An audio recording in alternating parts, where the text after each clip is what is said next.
What's up, guys? Welcome to the video.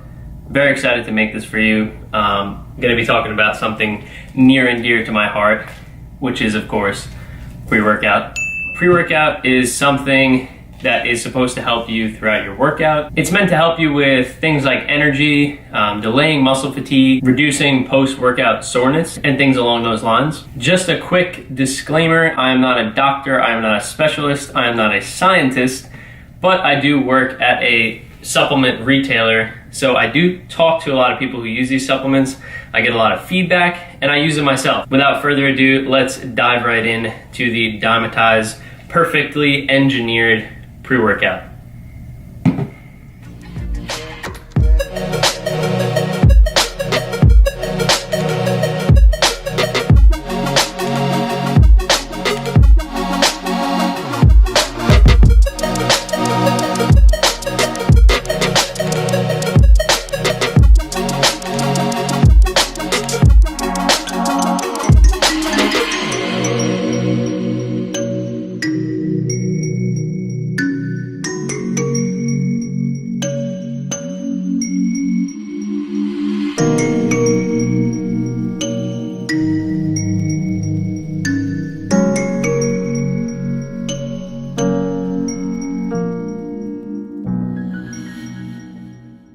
First, let's take a look at the label.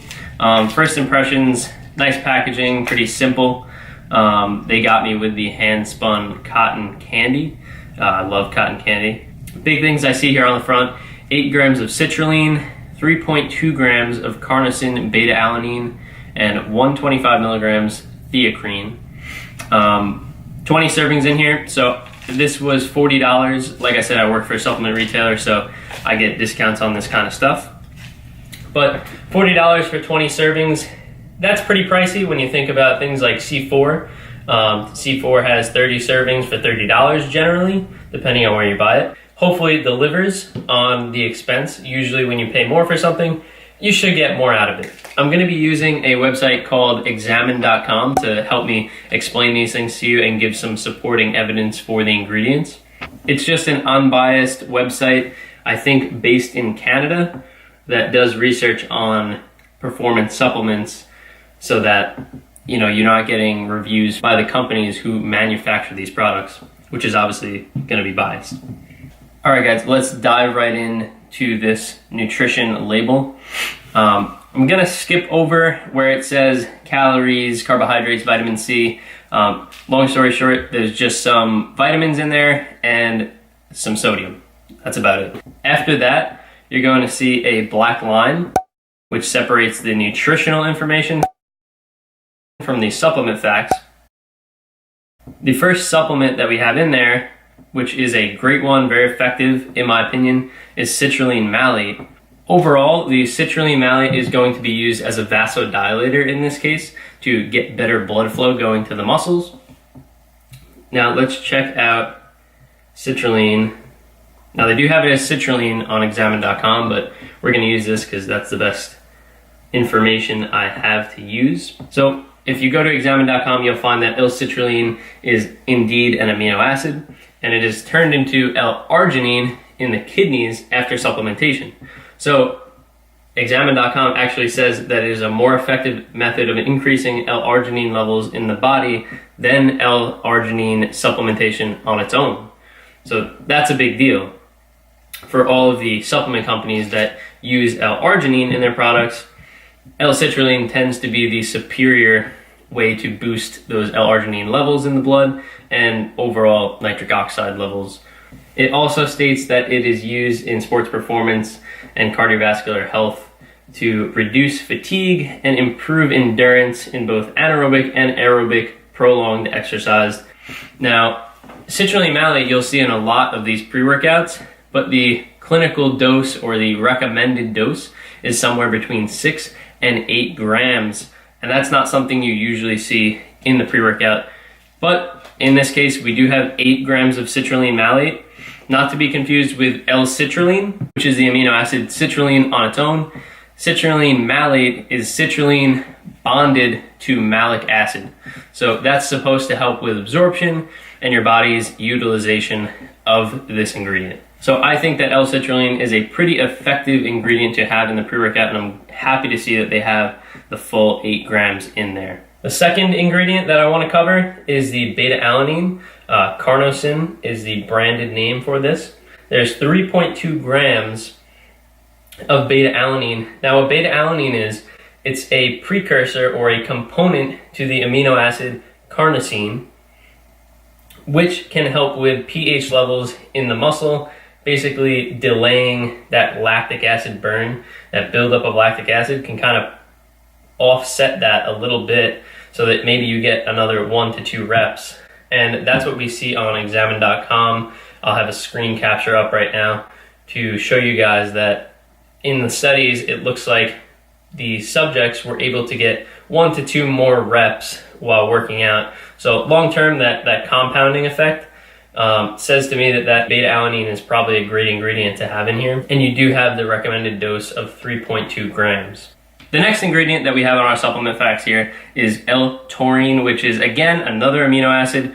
It has been shown to be an antioxidant, mild positive effect on blood flow, and has also been used to reduce cramping according to examine.com, but that was cramping caused by fat burners like ephedrine. Hopefully you're not using ephedrine, because ephedrine is probably pretty dangerous in my opinion. That brings us to the next ingredient, which is betaine. The branded form here is beta powder. Now betaine has been shown to have little effects on performance, sports performance, according to examine.com. I did see an article, which I'll put on the screen now, which I found on bodybuilding.com.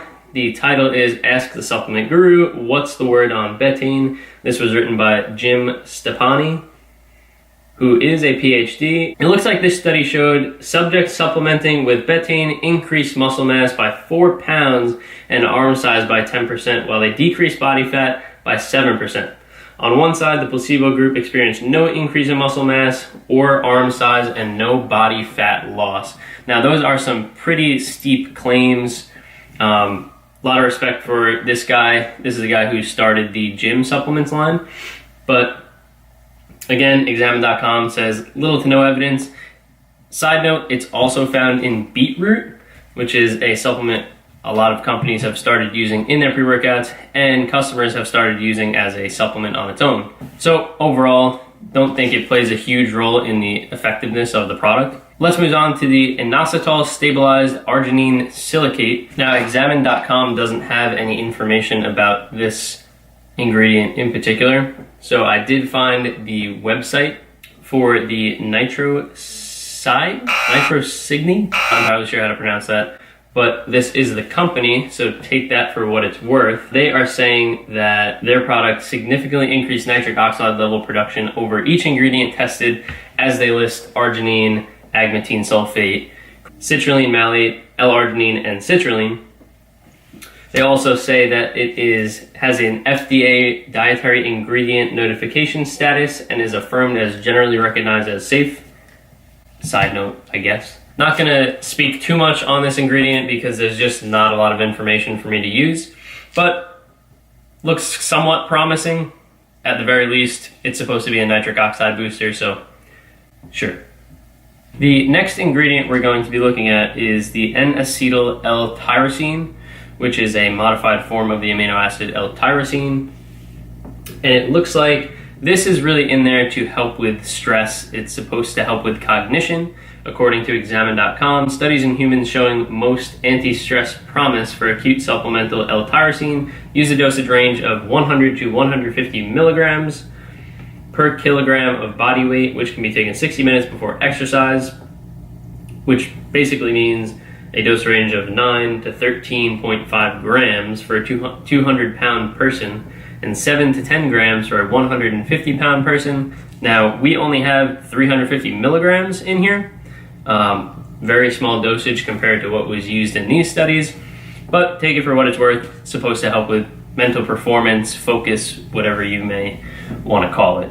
This brings us to the, in my opinion, most important ingredient in here, the caffeine. It is in here as caffeine anhydrous, and that is 300 milligrams worth. That is quite a few cups of coffee, more specifically, about 3. Now, caffeine is a drug that we all know and love.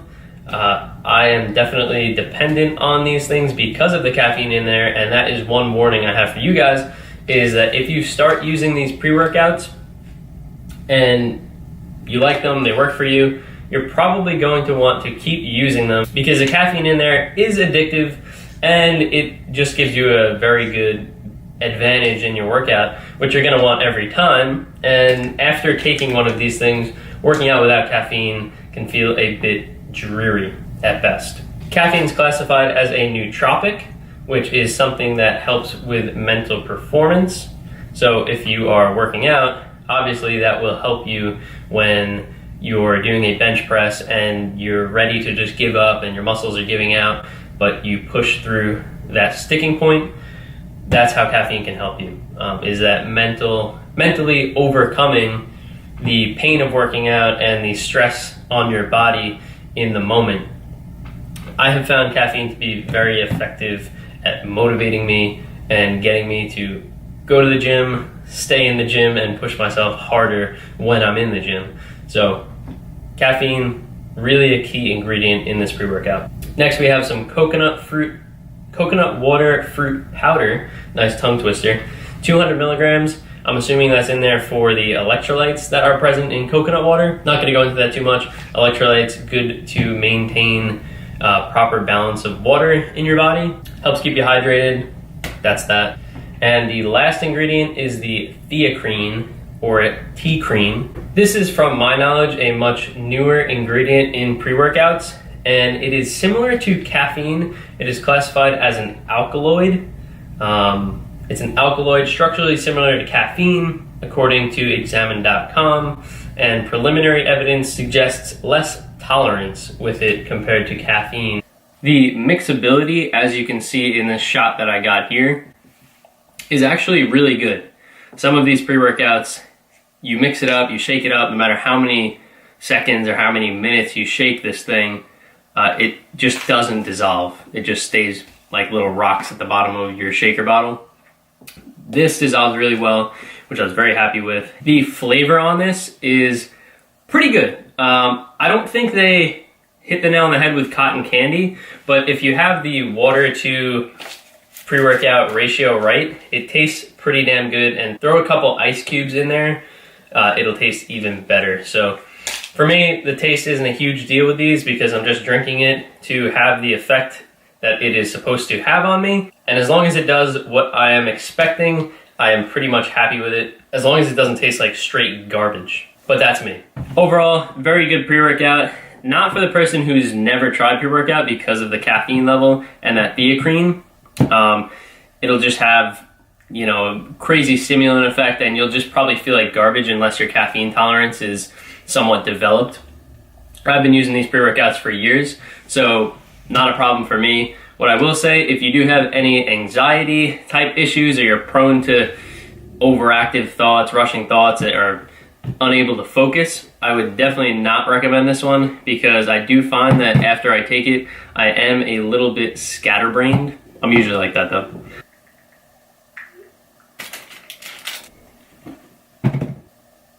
That's about all I have for you guys today. Hopefully you enjoyed the video. If you did, please give it a thumbs up down below. Hopefully it helped you decide if you were about to go buy a pre-workout today, or you're running low on the one that you have now and you're looking to get a new one.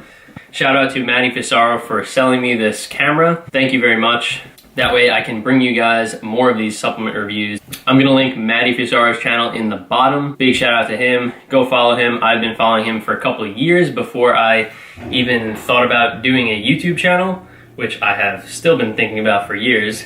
This is a long time coming, but thank you, Maddie. Go follow him, you'll learn a lot. Thank you guys for watching. I appreciate it. Again, like the video if you guys wanna see more of these. I'll see you next time.